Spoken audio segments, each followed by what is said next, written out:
If you have a job right now, this is the safest time in your life to start a YouTube channel, not to become an influencer, not to chase views, but to future-proof your income. Layoffs are accelerating. AI is compressing roles. Entire departments are being restructured or replaced, and most professionals are completely dependent on one company deciding whether or not they're still needed. In this video, I'm going to show you how to turn your experience and your skills that you have built through the work that you do into a scalable asset. So your income isn't tied to one employer, not as a side hustle, as leverage if you're thinking, I just don't have the time and I'm not ready, or I don't have a big audience. Perfect. This works specifically because you're actually employed because your job is funding your expertise. So in this video, I'm actually going to lay out the 90-day roadmap of how to implement this for yourself to turn your job into your own business and share real-world examples of how we've helped people do this before. So if you want to implement this for yourself and to help you take action on what we share inside this video, comment monetize below this video, and we'll send you the playbook to monetize on YouTube from day one. It's completely free and you can access it on demand. Now let's talk about why your job is actually your unfair advantage. Your job is paying you to build your future asset. So every problem you solve, every system you improve, every challenge that you navigate, you're building expertise. But employment pays you once for that expertise in exchange for time. Ownership pays you repeatedly in exchange for structure. So Josie is a really good example of this. So Josie works as a faculty member at a well-known university. Her income was cyclical. It required a lot of her trading her time for her money. There was seasons where she would barely see her family. She was working such long hours, and it would be these overwhelming few months and then kind of nothing. So she then narrowed her focus and turned all of that experience in working with real students into a scalable online program and used YouTube search-driven traffic to grow it exponentially. She soon replaced her salary and moved from seasonal chaos to year-round stability with under 10,000 subscribers. Not a goal of going viral at all, just clarity, structure, and very targeted content. So if you can look at your job as not something to escape, but actually funded research and development, it changes the game.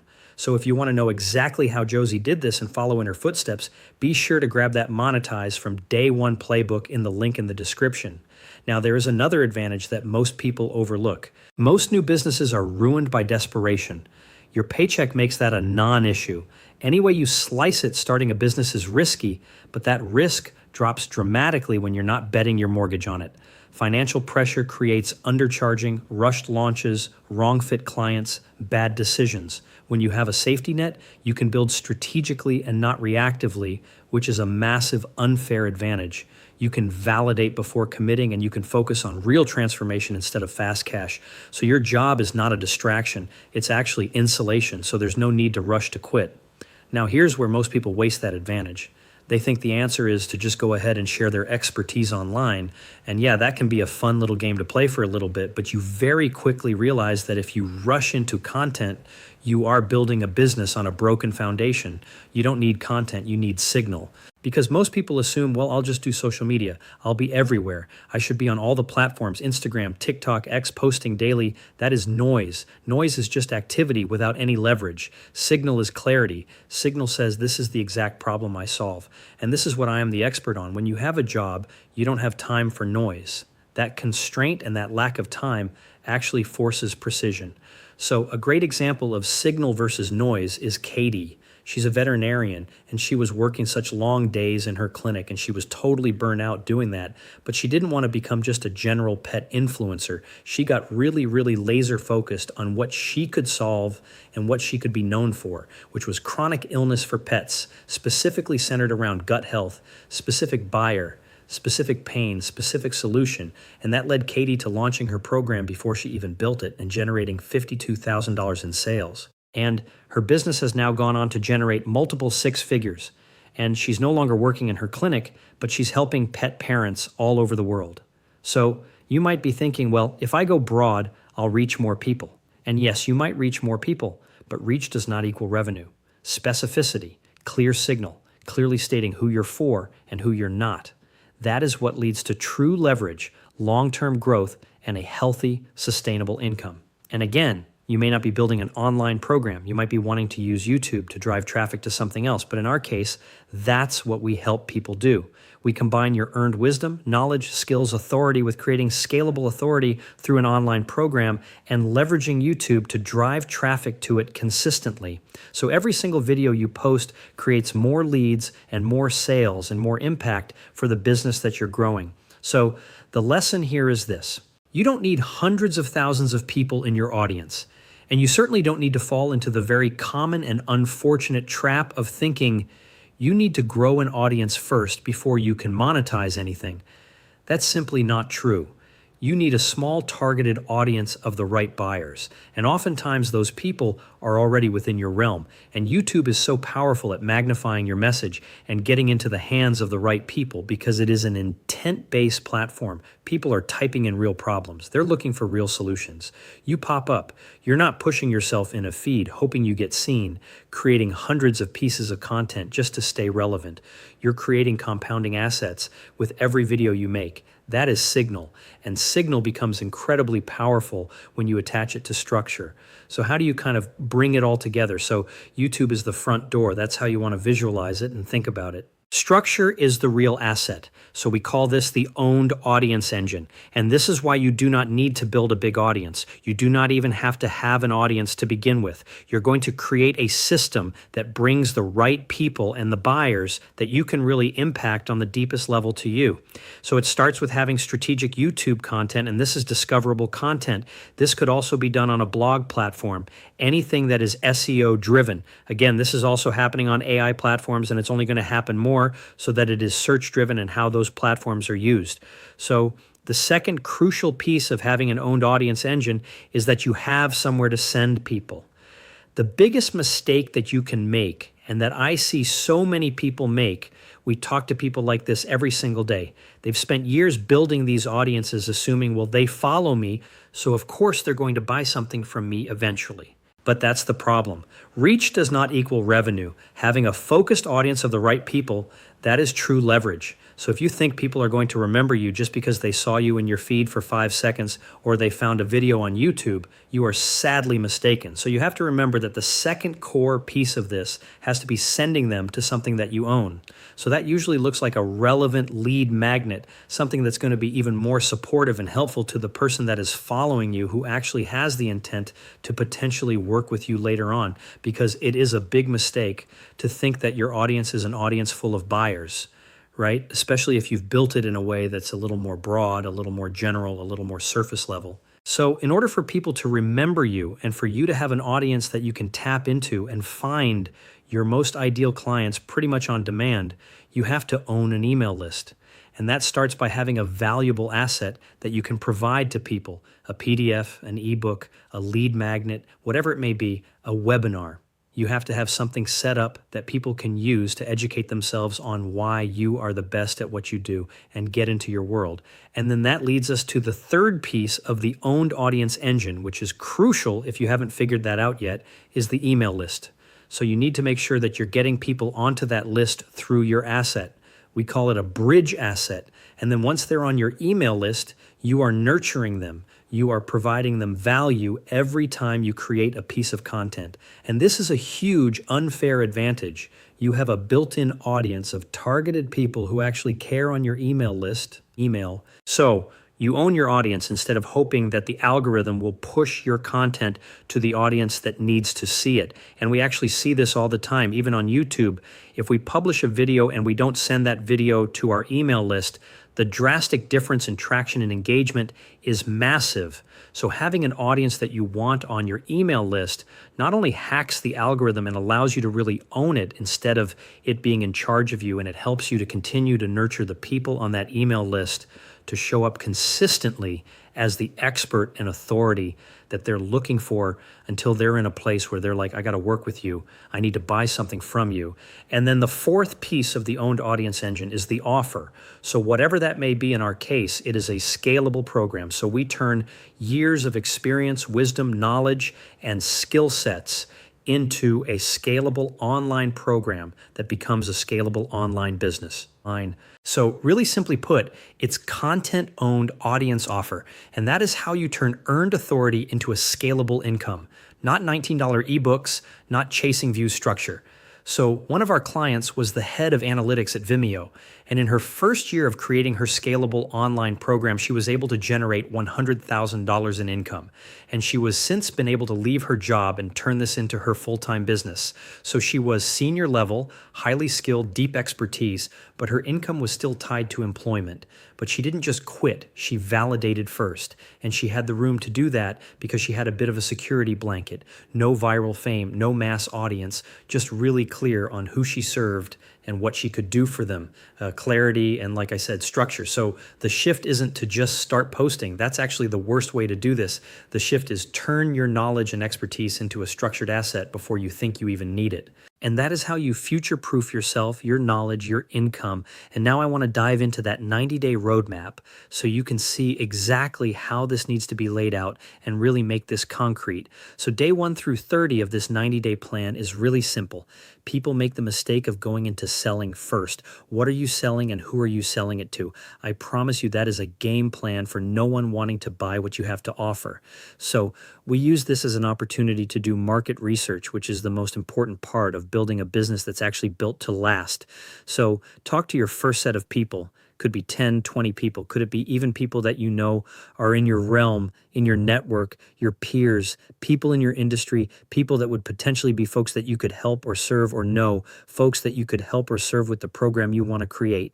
So pay attention to things like repeated questions, common themes that come up, common gaps in what they need to know, but don't know yet in order to solve the problem that they have. Ask them questions like, if you could solve X problem, what would that do or change in your life or business or your job?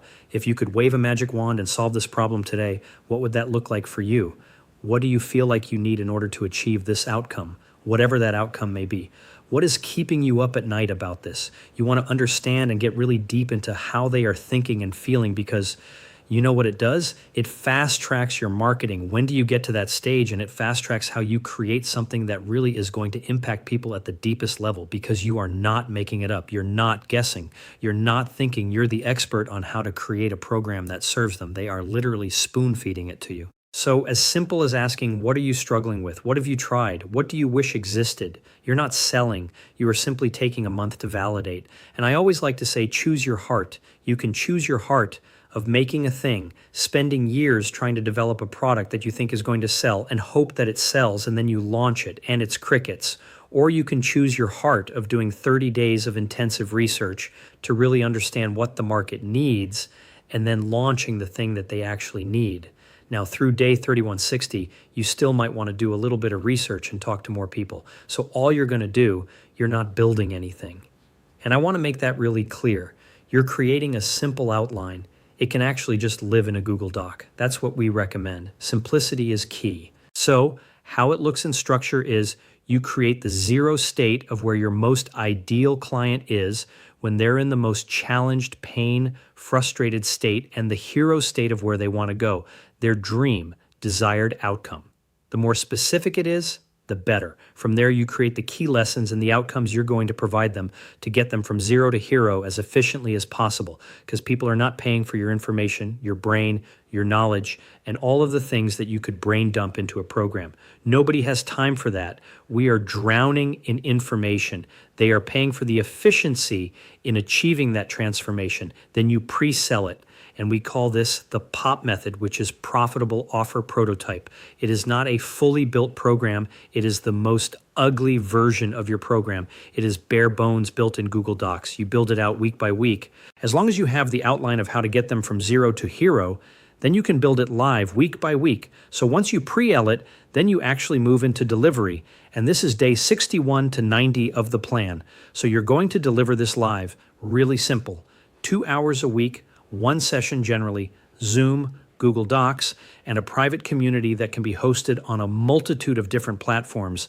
Very simple to set up, and you're just going to refine weekly, because the biggest mistake you can make is building something completely and then trying to get people to get the results from that when you haven't had the experience of working with real humans in this environment to know what needs to go where. And Christine, who I mentioned earlier, she actually told us that if she had created her program before doing this process, she would have built it in the complete wrong order. So you don't know what you don't know. And you do not want to be a victim of the curse of the expert and think that you know exactly how this needs to go and how people are going to get results, because you just don't. No matter how good you are at what you do not know how to teach until you teach. And then from there, once you've validated this offer, and it just simply comes from these research interviews, and generally you don't really need social media to do that. You can tap into an audience if you have one that's built to speak to people who could be potential ideal clients, but you very much so can build with offline networks from people in your industry, people in your network, in your peer group. That is how most people launch their very successful prototype version of their offer. And then once you have tested it, you have delivered it, you've refined it, it is perfection, you turn it into a scalable offer that is pre-recorded. And then you use everything you have learned and all the questions that came up from these people that you spoke to and the experience of delivering it live. You create a bank of questions, problems that needed to be solved, FAQs. Those are your video topics for YouTube. Because on YouTube, if you can create discoverable content, which means it's content that addresses the pain points and problems of your most ideal client, you will get leads coming to you every day on repeat, because it is a search-based platform. Plus, once the algorithm knows who you're trying to reach and what you want to be known for, which most people screw up royally, the algorithm will then be your best friend and push you and browse and suggest it and search to more of those people. And that's how you start to build algorithm authority and become the go-to in your industry. So one video a week, if you can do it, you can even do one video a month at the beginning, each targeting a specific problem or pain point. Helpful, clear, valuable, direct, over-delivering, and then simply point people to enroll in your program, book a call with you, whatever it may be. And this builds this authority ecosystem. You have your channel that's bringing in relevant clients and leads. So you're building authority that way. And then you have an authority asset, which is your scalable program, something that people can get results from without requiring all of your time. It's built in a way where you have your curriculum. They can study at their own pace, you have your coaching done at scale, and you have a community of people that keep them accountable and driven towards the outcome and the goal, which creates an incredible community of results and social proof for you to say, I know what I'm doing and my clients are getting these results, and that attracts even more of the right people without, again, having to rely on an audience or social media. And in this day and age that we're living in, when your expertise starts to generate predictable revenue independent of your job, you create options for yourself, and options equal security. Because at the end of the day, AI is changing employment, some for the better and some for the worse. Companies are optimizing for efficiency, and you need to optimize for leverage. YouTube turns that expertise, that wisdom you've earned, into a true asset, one that works whether you stay employed, change roles, or leave entirely. So this isn't about, quitting and living the glamorous entrepreneurship life. This is really about control. 10 years from now, even if you do nothing with it, if you just start doing one video a week on your area of expertise, answering those pain points and problems, you will have compounded exponentially. You will have built an owned audience on an email list that you can then leverage when you need it. So, that really becomes the question. If you look 10 years from now, will your expertise have compounded or expired with your job? So if you want the step-by-step plan of everything that we walked through today so you can really take this and run with it, be sure to grab the MONETIZE YouTube from Day One playbook at the link in the description. And if you want to go down the rabbit hole of how to turn YouTube into an asset for yourself and for your future, be sure to check out this video next on how to create a $1 million YouTube channel in 38 minutes using AI. I will see you there. Thank you so much for watching. I'd love to hear your takeaways in the comments. It is my love language, and I will see you in the next one. Fight.